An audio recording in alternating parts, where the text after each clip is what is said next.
সীমান্ত বন্ধ করো। দীর্ঘদিন ভারতে আমাদের মানুষরা যায় না, বারবার নিউজ হচ্ছে কলকাতার ব্যবসায়ীরা মাছি মারছে, কলকাতার ব্যবসায়ীরা না খেয়ে মরছে। এখন বলেন শুভেন্দুর বিচার আমি করব নাকি কলকাতাবাসী করবে?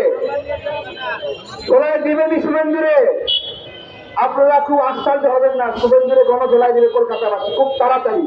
অলরেডি তৃণমূল বলেছে যে শুভেন্দুকে তৃণমূল কংগ্রেস প্রতিহত করবে যদি সীমান্ত বন্ধ করতে চায়। আপনারা যদি সীমান্ত বন্ধই করেন, এইখানে সবাই একসঙ্গে আমরা কি বলবো?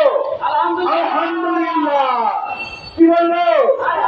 আলহামদুলিল্লাহ। কারণ ওই সীমান্ত দিয়ে মাদক দিয়ে ইয়াবা দিয়ে আমাদের যুব সমাজকে ধ্বংস করা হয়। আমার এখান থেকে পাট নিয়ে যায়, ওরা কথাই হলো মাদক। বুঝতে পেরেছেন তো? আমরা এই যে সাইফুল ইসলামের জন্য জাস্টিস, আমাদের ভাইয়ের জন্য জাস্টিস, এইটা আমরা অব্যাহত রাখবো।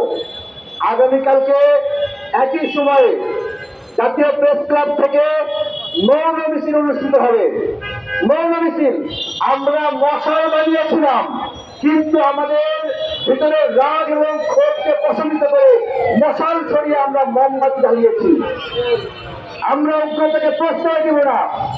আগামীকাল মৌন মিছিল হবে এবং এই লড়াই এবং এই সংগ্রাম, এই অহিংস লড়াই আমরা চলতেই থাকবো যতক্ষণ না পর্যন্ত হিন্দু ভাইরা তাদের উগ্রতা প্রশমন করবে এবং যতক্ষণ না পর্যন্ত তারা সাইফুল ইসলামের খুনিদেরকে আইনের হাতে নিজেরাই তুলে দেবে।